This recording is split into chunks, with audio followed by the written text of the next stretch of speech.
I never believed one moment could rewrite the entire story of your life.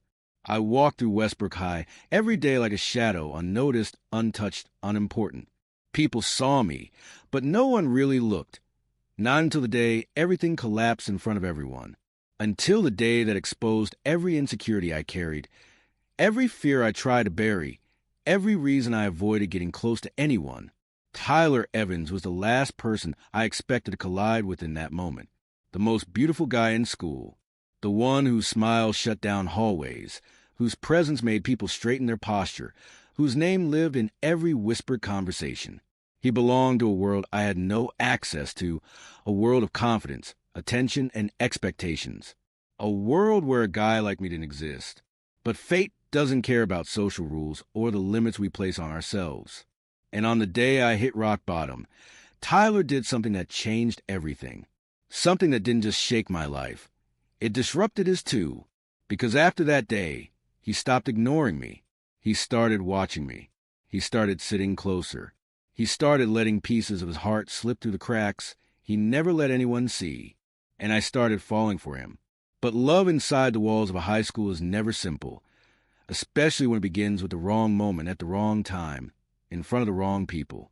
Especially when you're falling for the guy everyone else claims as theirs. And especially when he's trying to figure out who he is while fighting the entire world's expectations. Before we dive into this story, one about fear, desire, unexpected connection, and the kind of love that changes you forever, make sure to subscribe to the channel. What you're about to hear will break your heart, rebuild it, and make you think about the moment everything in your own life could have gone differently if someone had just truly seen you. I always thought stories like mine only happen in movies, not in crowded hallways that smell like old textbooks and cafeteria pizza. At Riverside High, beauty had a name, Tyler Carter. Everyone knew him. Everyone talked about him. Everyone wanted something from him.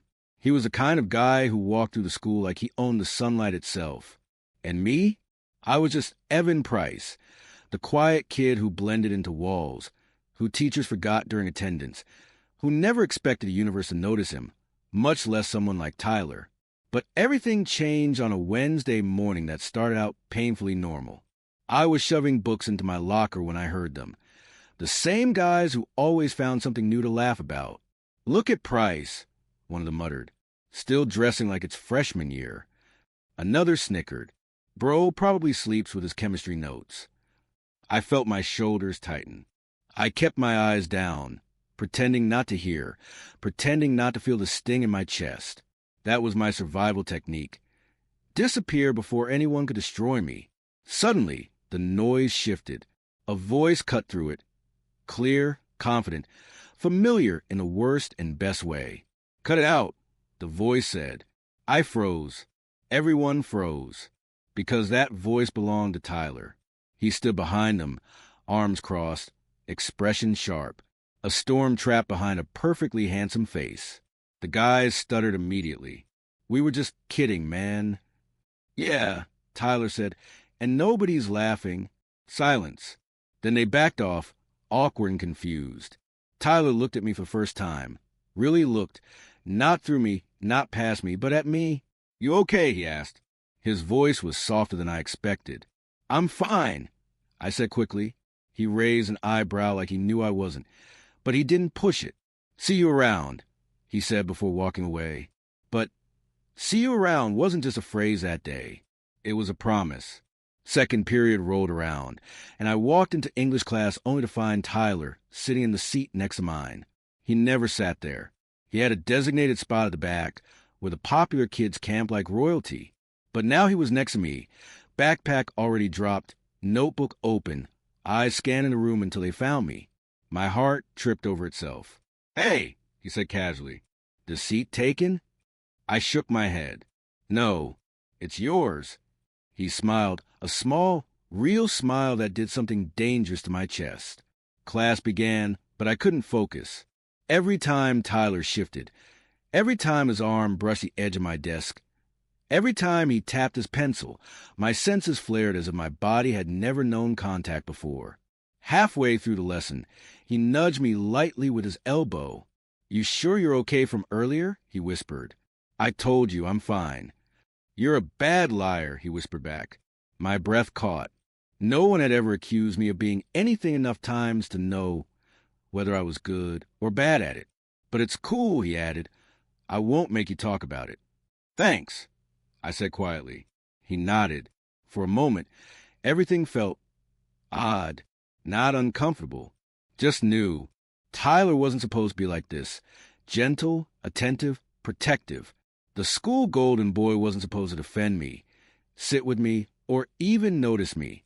Yet here he was, at lunch. I sat at my usual corner table, alone and pretending not to care about it. But this time, someone walked toward me with a tray in hand. Tyler. My pulse shot up. He sat across from me, like it was the most natural thing in the world. The cafeteria reacted instantly. Heads turned. Conversations paused. People whispered into their sleeves. Tyler Carter was sitting with me. "Why here?" I asked, unable to stop myself. He shrugged. "Because I want to. That's not a reason." "It is for me?" I didn't know how to respond to that.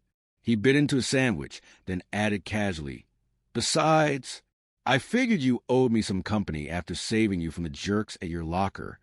I rolled my eyes. "I didn't ask for saving." "No," he said with a grin, "but you needed it." I looked away, hiding the smile I didn't want him to see. For a few seconds, we just ate quietly. Then he asked, "Do people mess with you a lot?" The question pierced deeper than he probably meant it to. "Sometimes," I said. He studied my face for a moment, like he was piecing something together. "That sucks," he muttered. "You don't deserve that." Heat shot up my neck. "Why do you care?" He hesitated, just long enough for me to notice. "Because you're different," he finally said. "Different how?" He opened his mouth, then closed it again. "Forget it," he said. "You'll think it's weird." "I won't." He looked at me again, really looked, long enough that my heartbeat was suddenly everywhere. "You're not afraid to be yourself," he said. "Most people here pretend. You don't." I swallowed hard. "That's not true." "Maybe you don't see it," he said softly, "but I do." The cafeteria felt too bright, too loud, too small. I didn't know what to say, what to think, what to feel.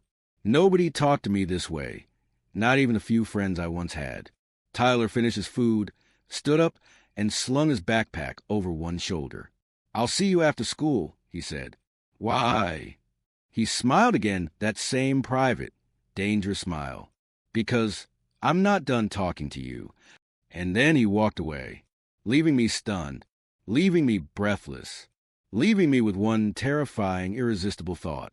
Tyler Carter, the most beautiful, popular, athletic guy in school, wasn't just noticing me. He was choosing me, and that choice would change everything. It's strange how fast a single moment can change the way you see someone.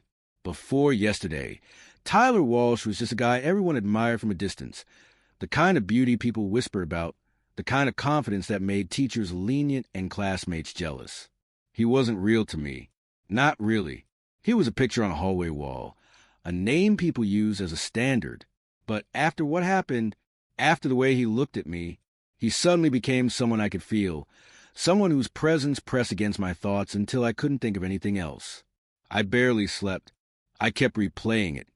The laughter in the hallway, the shove that sent my books flying, the sting in my eyes when I fled the bathroom, the way the mirror blurred when I tried not to cry, and then Tyler following me, the soft knock on the stall door, the nervous, uneven breath, the way he said my name like it mattered.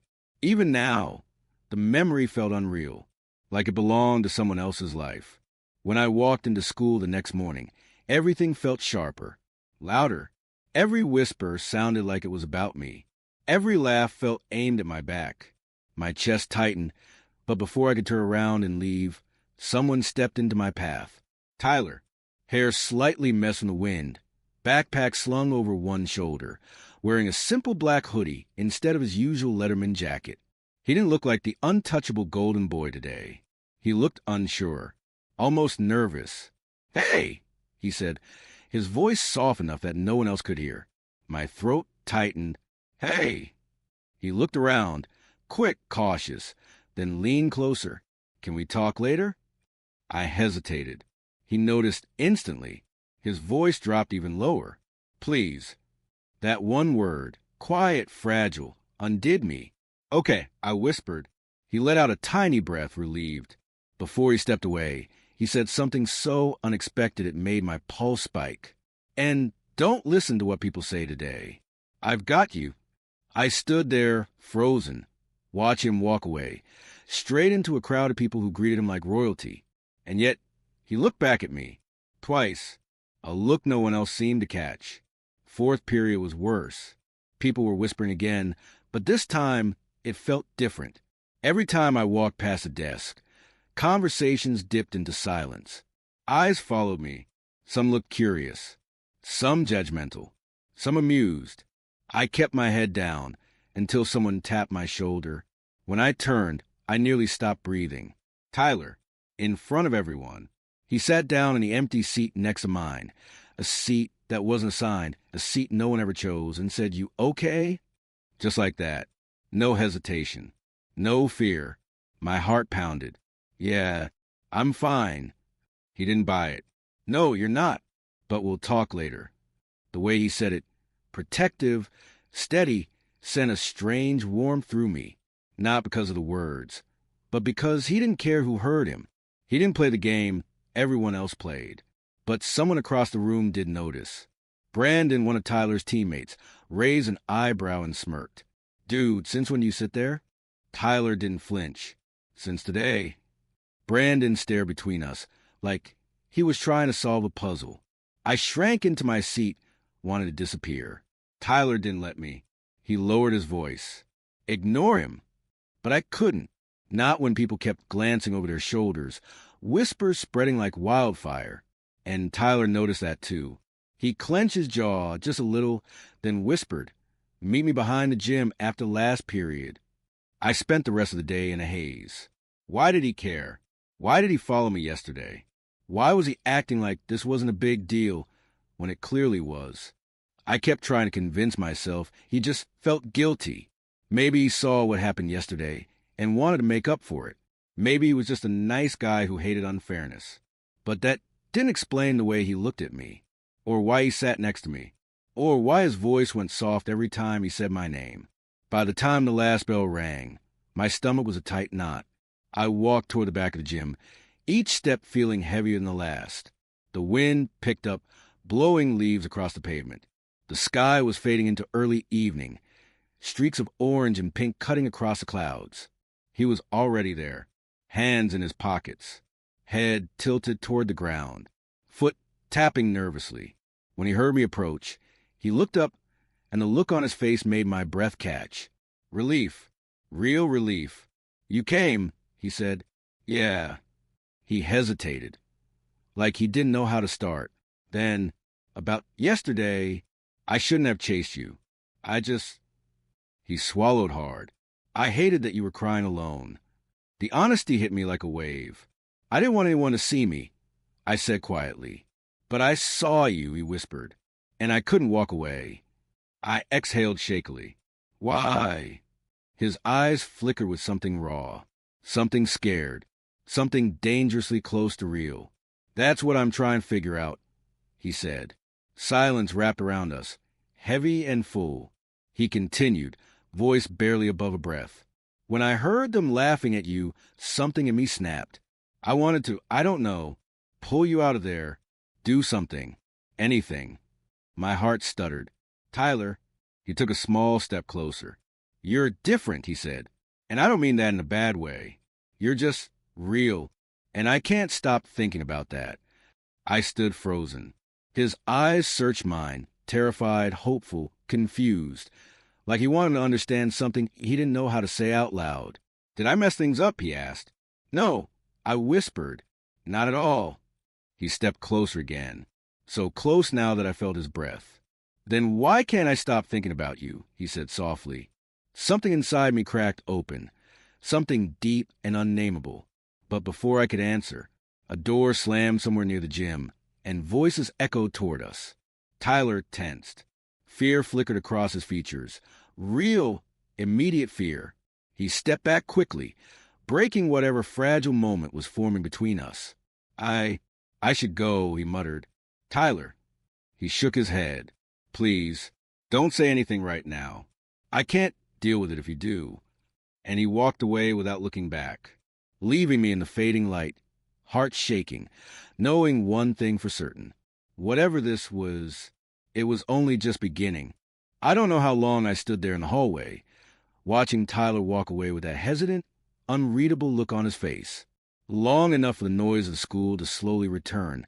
Long enough for the weight of everything that had happened to settle deep in my chest. Whatever we were becoming, whatever this thing was between us, it was changing too fast for me to understand. And yet, I couldn't stop wanting more. By the time the final bell rang, my stomach felt twisted into knots. I walked to the courtyard behind the science building, the place Tyler told me he usually went to clear his head, the place where he had admitted, without fully admitting, that something about me was getting under his skin. I didn't expect him to show up, but he did. Tyler stepped out from the corner, backpack slung over one shoulder, sweatshirt sleeves pushed up just enough to show the veins in his forearms. His hair was messy from practice, cheeks a little flushed. He looked tired, as if he'd run here instead of walked. When his eyes met mine, the whole world went quiet. Hey, he said, voice softer than usual. Hey, I answered. He stopped a few feet away from me. Close, but not too close. Like he was giving me space he didn't actually want to give. So, he started, rubbing the back of his neck. About earlier, my pulse jumped. Yeah. He exhaled slow, like the words he wanted were heavy. Look, I didn't mean to freak you out. He stopped. You looked upset, and when I saw you cry in the bathroom today, I don't know, something in me just... He cut himself off again, jaw clenching. You don't have to explain, I said quietly. Maybe I do. He looked at me, really looked. I don't want to be one of those guys who only shows up when no one else is watching. The way he said it made my heart stutter. Tyler, I whispered, but he shook his head, almost angry at himself. I don't know why this is happening, he said. I don't know why I keep thinking about you, or why it pissed me off so much seeing those guys laugh at you today. But I do know one thing. He stepped closer. I don't want you thinking you're alone. My breath caught in my throat. Tyler, you don't have to protect me. Maybe I want to, he said. My chest tightened. Hope was a dangerous thing, and he was putting it right into my hands. Before either of us could say more, he sat down on the concrete bench and motioned for me to sit beside him. I did. The space between us felt charged, tense in a way I didn't trust, like the air itself was waiting. Can I ask you something? He said after a moment. Yeah. When you looked at me in the bathroom, did you think I was laughing at you too? My stomach tightened. A little. His eyes softened. I wasn't. I know that now. No, he said quietly. I need you to really know it. I would never. The sincerity in his voice hit me harder than it should have. We sat there in silence for a long time, the sunset fading slowly behind the buildings. Students walked past at a distance, unaware of whatever was happening between us, whatever this was becoming. Then Tyler spoke again. People expect me to be someone I'm not, he murmured, to act a certain way, date a certain type of girl, pretend I'm this guy who has everything figured out. His voice dropped. But when I'm around you, I don't feel like I have to pretend. My heart nearly broke out of my chest. Tyler, he looked down at his hands. I don't know what to do with that. I wanted to tell him he didn't have to do anything, that I understood, that I was just as scared as he was. Instead, I said, we don't have to label it. He looked up slowly. Then what do we do? We let it be whatever it is. He stared at me for a long time, his expression softening in a way I didn't think I'd ever forget. Okay, he whispered. Yeah, I can do that. A breeze drifted through the courtyard. He reached into his backpack and pulled out a small box, blue, slightly dented at the edges. He handed it to me. What's this? He smirked a little. Open it. Inside was a cupcake, a simple vanilla cupcake with white frosting and a tiny silver candle stuck in the middle. My heart flipped. It's your birthday, he said. Thought someone should celebrate it with you. I swallowed hard, feeling something warm and painful bloom in my chest. Tyler, you didn't have to. Yeah, he said, voice gentle. I did. No one had ever done something that thoughtful for me. Not like this. Not with this much intention. Make a wish, he whispered. I don't know what to wish for. He smiled sadly. Yeah, you do. Our eyes met and held. The world blurred into the background. I closed mine and blew out the candle. When I opened them, Tyler was watching me like I was the wish instead. Something shifted in that moment. Small, fragile, terrifying, inevitable. He leaned back slightly, breath unsteady. You're important to me, he said. I felt every word, and that scares the hell out of me. Me too, I whispered. He nodded slowly. Good. At least we're scared together. We sat there until the sky turned dark. No labels, no promises, just two hearts trying to beat in sync without knowing how. And as he walked me back toward the dorm parking lot, his shoulder brushed mine. Soft, accidental, but not really accidental at all. Something was growing between us. Something real. Something dangerous. Something that would break us before it made us whole. I didn't know it yet, but everything that happened next would change both of our lives forever. And the worst part? We were already too deep to turn back. I didn't sleep that night. Every time I closed my eyes, all I saw was Tyler's face in that empty hallway. His trembling voice, his eyes glistening with something he wasn't ready to say out loud. And the worst part was knowing he walked away not because he wanted to, but because something was pulling him backward, back into the world he was expected to belong to. And I wasn't part of that world. By the time morning came, my stomach twisted so tight I could barely breathe. I got dressed in silence, pretending today was like any other day, but my reflection in the mirror said otherwise. I looked like someone waiting for something, an answer, a disaster, both. I walked into school, expecting to see him at his locker the way he always stood, leaning back with that stupidly perfect smile everyone loved. But he wasn't there. His friends were. I tried to walk past him without drawing attention, but one of them, Zach, blocked my path with a grin that wasn't friendly at all. Looking for someone? He asked. I shook my head.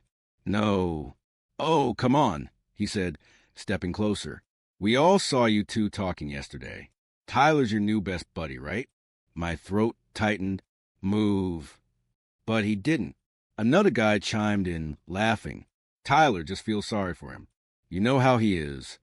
Something inside me cracked. I didn't know exactly what they'd seen or what they'd heard, but it was enough.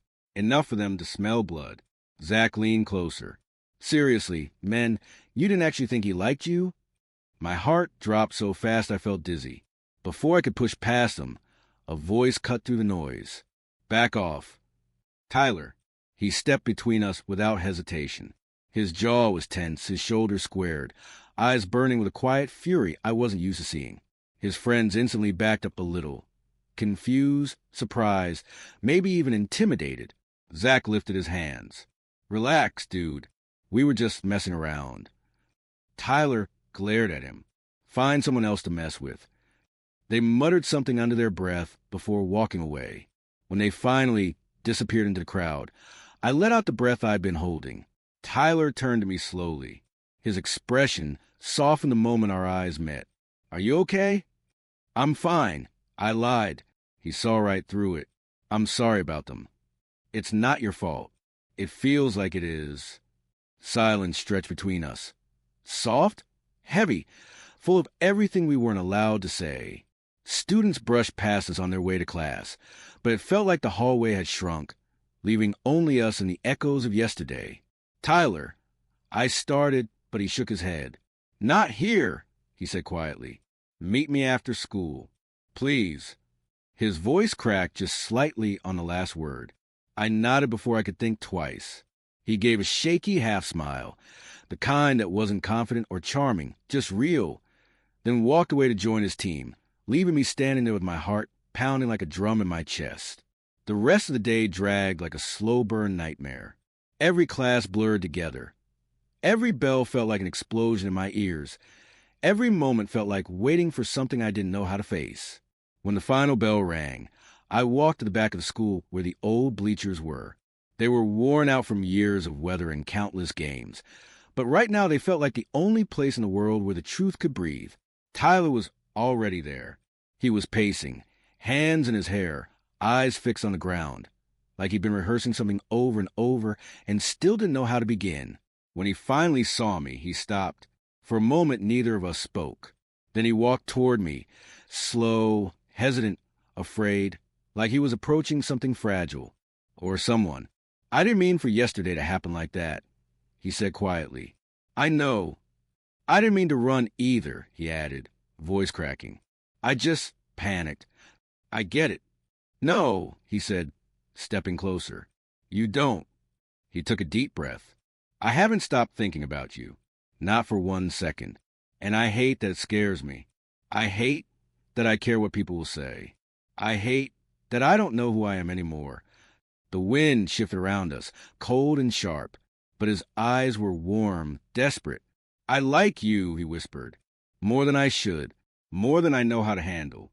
And I don't know what to do with that. My heart clenched so hard it hurt. Tyler, he shook his head, eyes shining. You make me feel things I've never felt. And that should be a good thing, right? But for me, it's ruining everything. The words hit me like a punch. Ruining. I repeated. He winced. I didn't mean it like that. I swallowed hard. Then how did you mean it? He closed his eyes for a second like he needed strength. I mean, I want you. I want to choose you. But if I do, I lose everything else. The world around us suddenly felt unbearably silent. I can't be the person you need, he whispered. I'm not brave enough. Something inside me shattered. And yet, somehow, I still stepped forward. It's okay, I said softly. I never asked you to choose me. I just wanted the truth. He looked at me like the truth was the last thing he wanted to give. If I kiss you right now, he said, voice trembling, I won't be able to stop. My breath caught. And if I walk away, he added, I'll regret it for the rest of my life. The pain in his eyes was unbearable, pure, terrifying. So what do you want to do? I whispered. He took my face in his hands, just for a moment, just enough for me to feel the warmth of him, the weight of everything he wished he could be. And then he let go. I want to stay, he said, tears falling. But I have to go. He stepped back, one step, then another. Tyler. He shook his head violently. Don't. Please don't. And then he turned and walked away.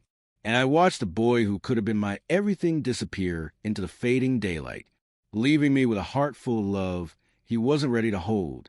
I didn't sleep the night before, not even for a minute. I stayed awake sitting on my dorm bed, replaying everything.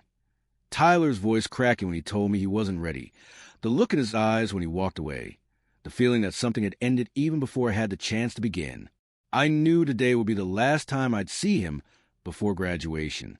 Everyone said senior year flies by, but nobody warns you that sometimes love does too.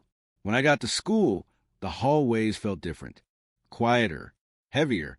People rushed past me laughing, joking, talking about prom and summer plans, but it all felt distant, like I was watching the world from underwater. And then, as I reached my locker, there he was, Tyler, leaning against the wall with his hands in his pockets, hair slightly messy, eyes tired in a way only I would notice. He looked up the moment I stopped walking. Neither of us said anything at first. Hey, he finally said. Hey. The silence between us wasn't angry. It wasn't awkward. It was painful. The kind of painful that comes after two people say too much and not enough at the same time. Can we talk? Tyler asked. I nodded, but my stomach twisted. Talking meant reopening wounds. Talking meant honesty. And honest things hurt. We walked to the old bleachers behind the school, the same place we'd first sat together months ago, back when everything felt new and terrifying in a good way. Today it just felt terrifying. Tyler sat first. I sat beside him. My hands wouldn't stop shaking. He noticed. He always noticed. You didn't sleep, he said softly. Neither did you. He gave a broken smile. Yeah, guess we're both terrible at pretending. I swallowed hard. Tyler, you don't owe me anything. You don't have to force yourself to feel something you're not ready for. He shook his head immediately. That's the thing, Noah. I do feel something. That's the problem.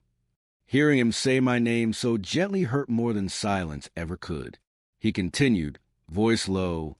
I wasn't lying yesterday. I meant every word. But I've never done this. I've never felt this. And the second I realized how real it was, I freaked out.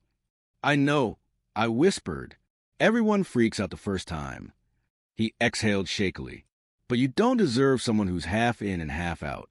Someone who loves you 1 minute and hides the next. You deserve someone proud to hold your hand in front of everyone. I just want you, I said before I could stop myself. Tyler looked down, jaw tightening. That's exactly why I have to do this right. A cold wave went through me. Do what? He turned to me fully now. His eyes, God, those eyes, looked like he'd been carrying a storm he didn't know how to survive. Noah, I'm transferring. The words hit like a punch. Transferring? I stammered. To where? St. Paul's, he said. Across town. My parents think it'll be a fresh start. New environment. New! He swallowed hard. New distance. I felt something inside me collapse. Distance. The one thing love fears the most. So this is goodbye? I asked, my voice a whisper cracking down the middle. Tyler's throat tightened. He wasn't crying, but his eyes were glassy in a way that lets you know someone wants to. I don't want to be, he said. But I think we both know if I stay, I'll only hurt you more. You're hurting me now. He closed his eyes like that sentence broke him. I know, and I'm sorry. I'm so sorry. The wind picked up. The bleachers creaked softly. Everything felt too quiet. Come with me, I said suddenly, desperately. Just, let's try. Even if it's messy. Even if it's scary. We can figure it out. Together. He shook his head slowly. You don't understand. I'm not running from school. I'm running for myself. And I can't outrun that with you next to me. My chest tightened painfully.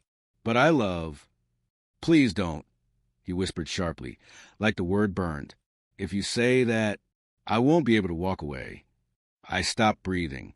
Tyler was staring at the ground now, fists clenched at his sides like he was fighting something much bigger than both of us. Finally, he looked at me again. Noah, you were the first person who ever made me feel seen in a way I didn't know existed. You made me question everything I thought I was. His voice cracked. You made me feel something real, something terrifying, something beautiful. I blinked hard, trying not to break. Then why leave? He breathed shakily. Because I don't know how to love you the way you deserve. Not yet. Maybe not ever. Silence. Heavy. Final. He stood slowly, hands trembling. I'll think about you, he said. Every day. But we can't keep holding on to something that's only going to break us both. My voice was barely audible. So this is it. He nodded. Yeah, this is it. Tyler stepped closer, hesitated, then pressed his forehead against mine. Just for a moment. Just long enough to feel everything we were losing. I'm sorry, he whispered. And then he kissed my cheek. Soft. Shattering. He pulled away before I could say a word. He walked down the bleachers. He didn't look back. Not once. I watched him go until he disappeared behind the building and became nothing but a memory walking out of my life.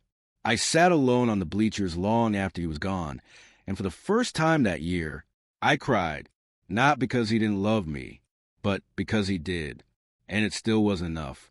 Some love stories don't end because they weren't real. They end because sometimes life gets to them first. And this time, life won.